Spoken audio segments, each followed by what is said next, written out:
Ya, Bapak Ibu sekalian, sebelumnya mungkin saya perkenalkan dulu, nama saya Arida. Saya di ini sebagai Kepala Dinas Kesehatan. Yang sebelumnya saya baru saja menjadi Kepala Dinas Kesehatan, baru bulan Juli, jadi belum lama. Sebelumnya saya ada di Rumah Sakit Jiwa Gracia selama 2 tahun. Sebelumnya saya ada di Dinas Kesehatan sebagai Kepala Bidang Pelayanan Kesehatan. Jadi saya lulus dari Fakultas Kedokteran Universitas.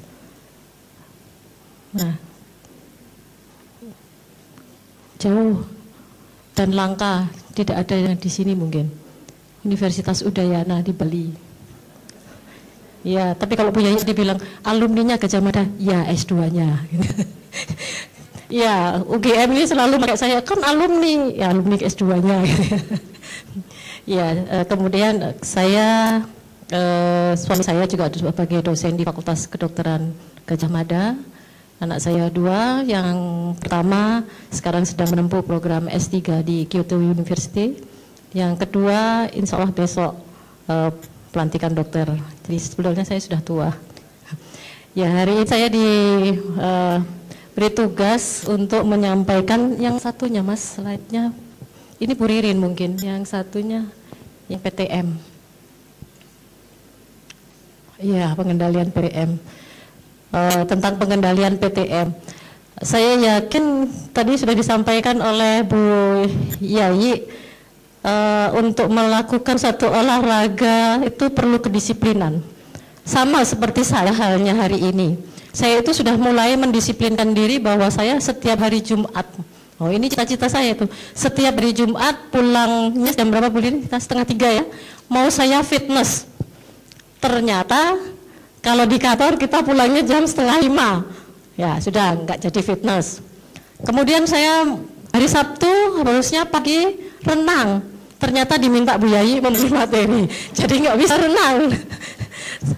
Kemudian Minggu, ya udahlah Minggu. Saya tadi juga bilang, Minggu lah. Kalau gitu Minggu saya ganti renang di hari Minggu. Ternyata Bu Ririn bikin acara besok hari Minggu untuk membuka apa Bu? Besok lomba poster ya, lomba poster dalam KHKN. Lah kapan saya olahraganya ini? Tapi itu alasan. Iya kan, alasan saja. Sebetulnya kan tidak harus dilakukan pada pagi hari, pada sore hari bisa. Yang nggak bisa paginya ya sorenya. Kecuali sore diminta untuk menjemput Pak Roy Suryo, ya lain lagi gitu ya. Jadi acaranya, ya memang kebetulan kalau sudah dengan padatnya acara itu menjadikan kita tidak disiplin lagi dengan olahraga, dan memang sulit untuk mendisiplinkan olahraga. Termasuk saya mendisiplinkan suami saya untuk olahraga aja setengah mati. Alasan saja pergi kemana-kemana, jadinya nggak olahraga juga. Nah, seperti kita ketahui bersama, ini dari Global Atlas on Cardiovascular Disease Prevention and Control tahun 2011, bahwa PTM itu mengakibatkan 36 juta kematian di dunia. Jadi sebetulnya kalau kita lihat ya sama saja dengan bencana PTM itu, penyakit tidak menular ya, di mana kardiovaskuler menduduki ranking paling tinggi adalah 48%, dan 17,6% kematian pada usia di bawah 60 tahun. Nah di Jogja sendiri, nanti kalau Bapak Ibu sempat membuka websitenya Dinas Kesehatan DIY, di situ ada berapa usia sekarang yang sudah mulai menderita penyakit kardiovaskuler, kematiannya di usia berapa, itu makin lama makin rendah. Kemudian cancer itu 21%, saluran nafas kronis ini 12%, dan diabetes mellitus itu 3%. Dan hampir 80% kematian PTM terjadi di negara berpenghasilan rendah dan sedang. Sudah miskin, gampang matinya gitu ya. Ini. Nah, ini menjadikan beban pada pelayanan kesehatan. Betul yang disampaikan Bu Yayi tadi, bahwa kita sekarang sedang dalam rangka BPJS ini, saya moga-moga sih negara tidak sampai kolaps itu dibebani oleh biaya pelayanan kesehatan. Karena kalau semuanya menjadi sakit, kalau sudah masuk rumah sakit, itu yang namanya uang tuh habis-habisan, ya kan? Makanya dijaga jangan sampai sakit. Dan penanganan PTM ini adalah jangka panjang dengan berbiaya tinggi. Coba bayangkan Contoh apa ya? PTM, hipertensi atau DM saja. DM saja, mana ada DM itu sembuh? Tidak ada DM itu sembuh. Tapi DM bisa dikelola. Dan pengobatannya adalah panjang. Biayanya besar. Nah, belum lagi penyakit-penyakit tidak menular ini mulai muncul. Penyakit menular itu memang mulai turun. Jadi sekarang penyakit-penyakit menular ini sudah mulai turun ya. Contohnya dulu beberapa tahun yang lalu kematian ibu itu banyak disebabkan oleh karena infeksi. Sekarang kematian ibu itu banyak disebabkan oleh penyakit jantung dan asma. Kan sudah bergeser. Jadi bergeser kepada penyakit yang tidak menular. Nah, harapannya penyakit tidak menular ini dengan program PTM ini bisa diturunkan ya. Slide selanjutnya. Nah, ini bisa dilihat Bapak Ibu sekalian 10 penyakit utama di sarana pelayanan kesehatan. Dari 10, 6 itu adalah penyakit tidak menular. Ya, hipertensi, diabetes mellitus, reumatik, pernapasan obstruksi saluran nafas, penyakit degeneratif, dan gagal jantung. Nah, ini semuanya penyakit tidak menular. Kemudian 10 besar penyebab kematian di Indonesia, ini berdasarkan Diskesdas tahun 2007, dari 10, 6 juga yang disebabkan oleh penyakit tidak menular. Dan yang paling banyak adalah stroke. Apakah stroke bisa dicegah? Bisa, gitu ya. Bisa dicegah. Hipertensi, cedera kepala, cedera ini macam-macam ya, ada cedera kepala dan lain-lain. Kemudian diabetes mellitus, tumor, penyakit jantung iskemik. Ini penyakit tidak menular cukup banyak. Slide selanjutnya, ini prediksi oleh WHO pada tahun 2011 kematian di Indonesia, penyebab kematian di Indonesia yang terbanyak adalah penyakit kardiovaskular. Nah, begitu ngerinya kita lihat penyakit tidak menular ini. Sedangkan penyakit menular sudah mulai bisa ditekan, ya. Tapi penyakit tidak menular mulai muncul. Di sini belum muncul, ada satu penyakit tidak menular yang tidak pernah diperhatikan oleh masyarakat kita. Dan itu diprediksi oleh WHO pada tahun 2020, ini 2011 ya. Di tahun 2020 yang nomor 2 itu bukan kanker, tetapi gangguan jiwa. Betul itu. Diprediksi di tahun 2020 nanti gangguan jiwa. Sehingga kalau kita tidak betul-betul mengantisipasinya, maka yang muncul nanti orang-orang dengan gangguan jiwa. Ya, gangguan jiwa mulai ringan sampai berat gitu ya. Nah, ini slide selanjutnya. Nah, ini prevalensi DM di Indonesia. Kita lihat yang merah-merah itu adalah daerah-daerah dengan prevalensi yang lebih dari 1,5, ya. Kira-kira Jogja masuk enggak ya? Masuk itu, pabrik gulanya ada markismonya di sini. Jadi ada itu di Jogja. Mungkin ada ini ya pointer.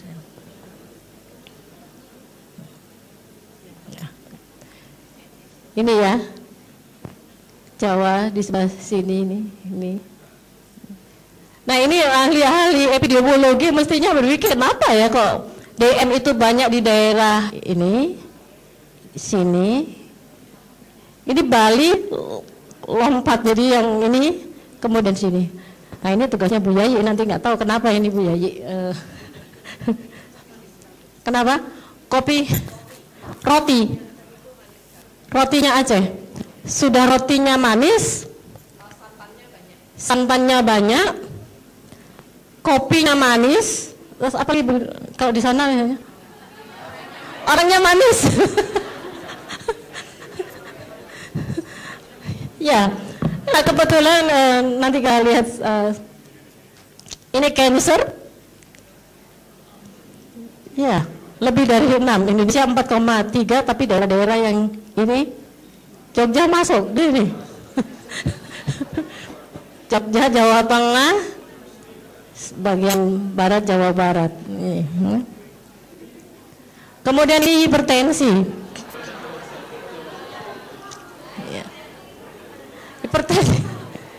Hipertensi ini hasil riset 2017 ya. Ini coba hipertensi. Sampai di daerah di Sumatera Barat di Padang ya, itu ada rumah sakit pusat stroke. Saking banyaknya orang stroke di daerah sana. Sampai di Sumatera Barat ada rumah sakit pusat stroke. Nah, ini mungkin ahli-ahli kesehatan masyarakat bagaimana bisa menurunkan angka-angka ini. Coba ini. Kenapa di Papua tidak ada hipertensi atau prevalensinya sangat kecil? Gimana Bu Yai ini? Papua kok. Kalau Papua mungkin makannya ya, saya tidak tahu sagu kan. Sagu dan mungkin belum sampai hipertensi sudah kelahi. Belum sampai hipertensi sudah lari-lari di mana gitu. Atau justru karena aktivitas fisiknya tidak secara langsung ya. Iya, jadi kan rumahnya jauh-jauh, mesti harus lari, mesti harus jalan gitu. Jadi bukannya jelek tapi aktivitas fisiknya bagus. Iya. Iya, iya. Kelihatannya. Iya. Kita bisa menghitung, memperbandingkan ini kalau kita lihat antara penyakit menular dengan penyakit tidak menular. Bapak Ibu mesti tahu ya, onset penyakitnya untuk yang menular itu akut, yang tidak menular itu kronis. Makanya kemudian behaviornya ini, yang ini mostly kadang-kadang lah kematiannya sama-sama mati dua-duanya. Tapi tidak ada orang mati karena sakit jiwa ya? Ada nggak? Ada yang mati karena sakit jiwa, bunuh diri. Tapi jarang dibicarakan. Kemudian biaya perawatan terjangkau, tidak terus menerus. Jadi karena penyakit menular itu kan sakitnya sebentar, mati atau hidup kan, itu aja ya, iya kan?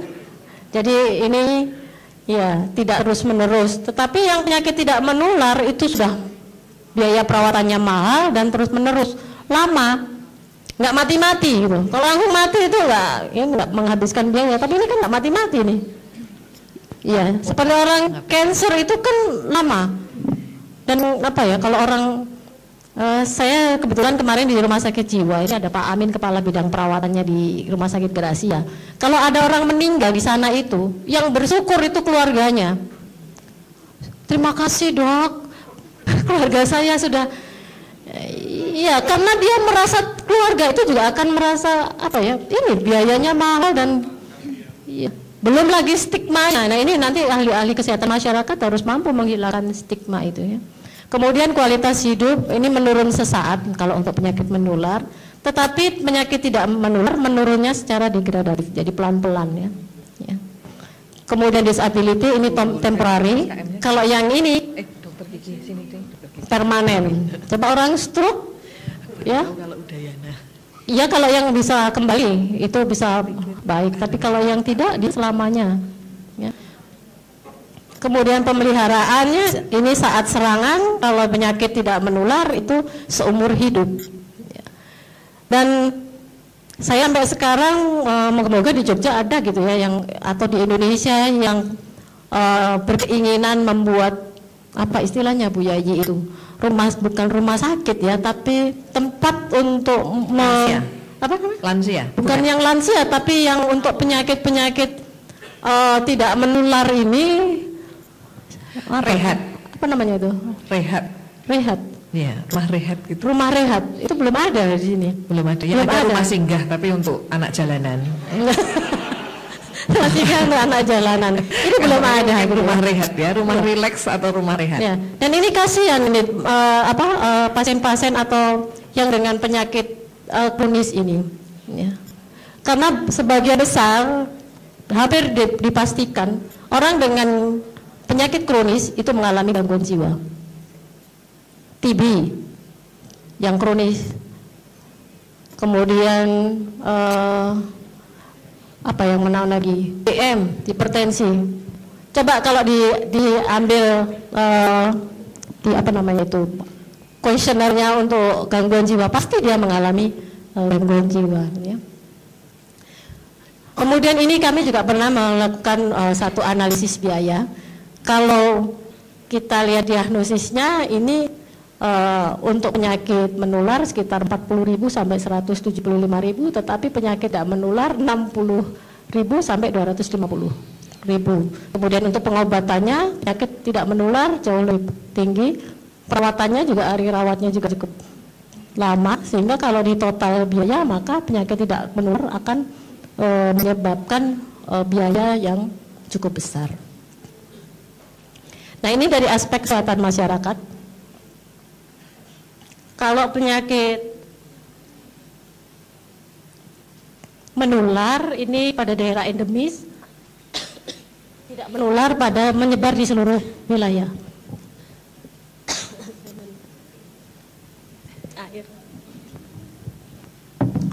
Kemudian untuk penanganannya tidak menular ini dengan perilaku. Jadi nanti Bu Ririn ini akan menyampaikan.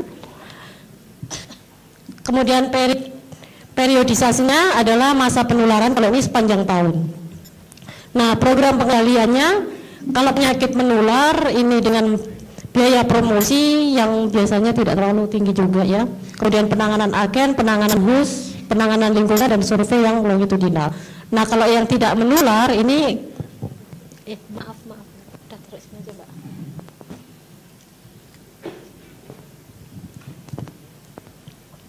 Terutama adalah biaya perubahan perilaku. Ini yang paling mahal sebetulnya. Merubah perilaku seseorang itu tidak seperti teori-teori yang diberikan di pendidikan S2 perilaku.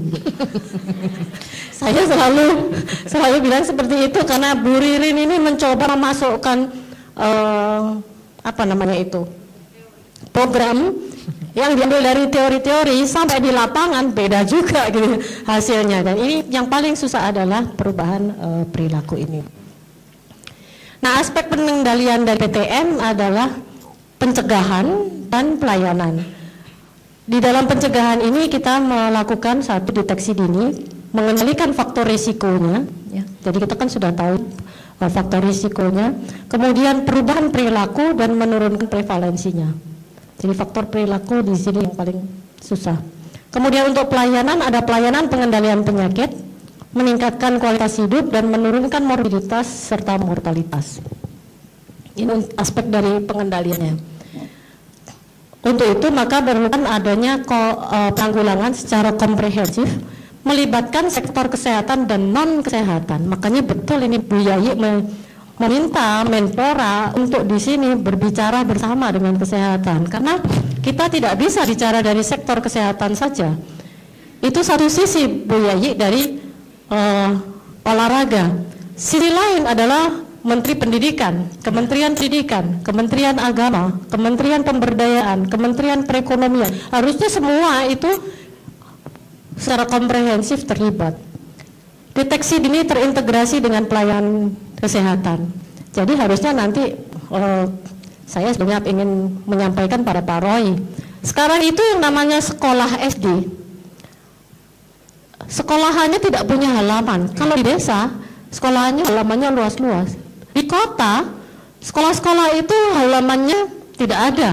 Jadi anak-anak sekolah itu pada saat istirahat makan, dia diberi waktu 15 menit untuk makan. Setelah dia duduk beberapa jam, kemudian makan 15 menit, kemudian dia kembali duduk. Maka anak-anak SD itu banyak sekali yang obesitas. Penyakit apa yang muncul pada anak-anak obesitas? Kita bisa tahu.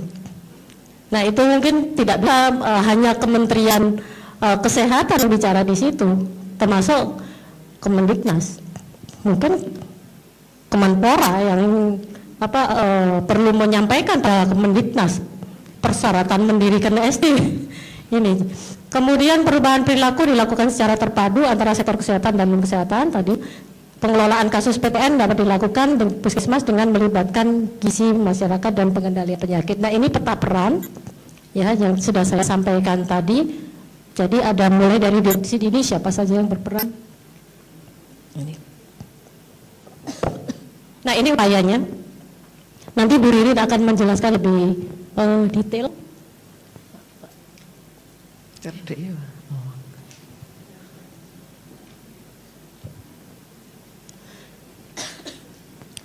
Preventif, promotif ini dengan cerdik. Cerdik ini cek kesehatan, enyahkan asap rokok.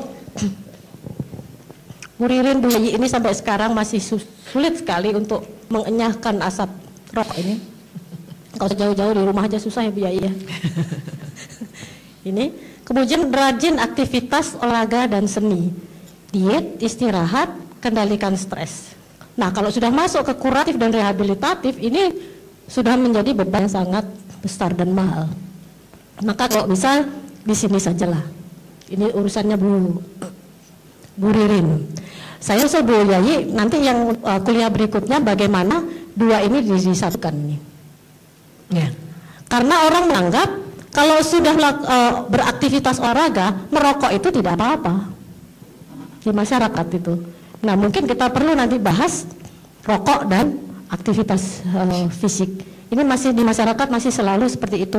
Saya selalu kalau mengajukan tentang rokok ini, nggak ada Bu Arya orang mati karena rokok.